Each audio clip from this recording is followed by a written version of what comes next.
So if you've just picked up the Irish tenor banjo and everything feels a little bit confusing, just stay with me, because in this lesson, I'm going to show you a simple D major exercise. We're going to play the D major scale and then finish by landing on a D major chord. Now it's really simple, beginner friendly, but it actually sounds like music. Now you don't need to read music and you don't need loads of theory. And we're gonna just stay on one small area of the neck. So this is aimed at absolute beginners, and I'm gonna keep it super simple. Let's make a start. So we're in the key of D major, and we're gonna start on this open D string. So it's the second string from the top.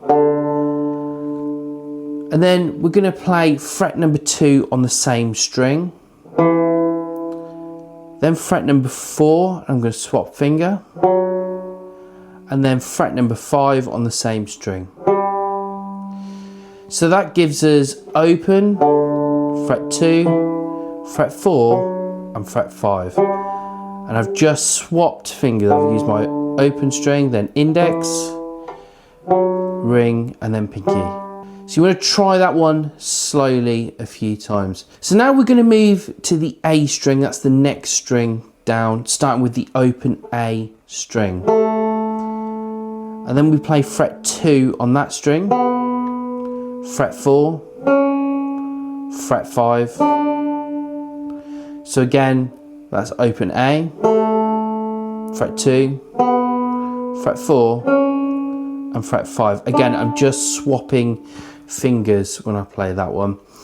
So let's now put the whole thing together. So we're going to start with open D, fret 2, fret 4, fret 5, open A, fret 2, fret 4, and then fret 5. So that is our D major scale. Don't worry about speed. The goal is just to get the notes clean and to get the fingers landing in the right place.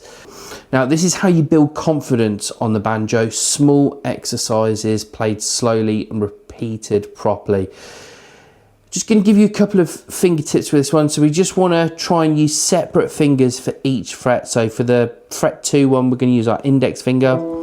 For fret 4 notes, we're going to use ring, and then for fret 5 we'll use the pinky finger for that one.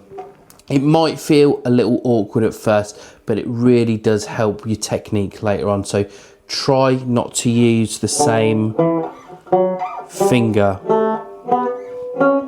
because you'll just be getting into bad habits. Okay, so now we're going to finish the exercise by landing on a D major chord. Now this makes the exercise sound more complete and resolved. For the D major chord, we're going to pop a finger on fret 2 on the G. We have open D, open A, and then fret 2 on the E. And then we strum all the strings together, and that gives us a D. Just make sure to curl those fingers round so they're not touching the strings underneath and we don't get any muted sound. We've got to curl and press, and that will give us our D major chord. So now let's put the whole thing together. We're going to play the D major scale and then finish on a D major chord. So we have the D major scale and then the D major chord. So just try looping this a few times so we've got the whole thing.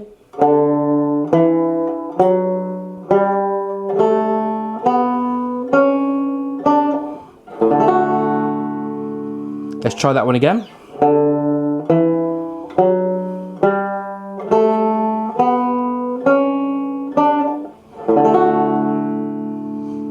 So you want to practice it scale, chord, and then repeat. Once it feels comfortable, you can start to speed it up slightly, but only speed it up when it feels clean and comfortable. If this feels simple, that's exactly what we want. It's how you start building confidence on the Irish tenor banjo. You're learning the D major scale and you're getting those fingers moving, and then you're finishing on a nice sounding chord, which makes it sound nice and resolved. If you'd like more help with your Irish tenor banjo playing, I also run a Skool community.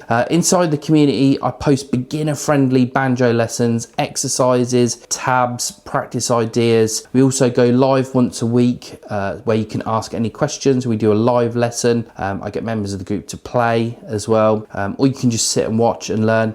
So if you're learning the Irish tenor banjo and you want some more structure, support and regular things to practice, you'll find a link to my Skool community in the description below. And one last thing, you can ask any question you want. There's no silly questions. It's a great little environment, so do check that out. Hope you've enjoyed this lesson. Keep practicing and I'll see you again in the next one.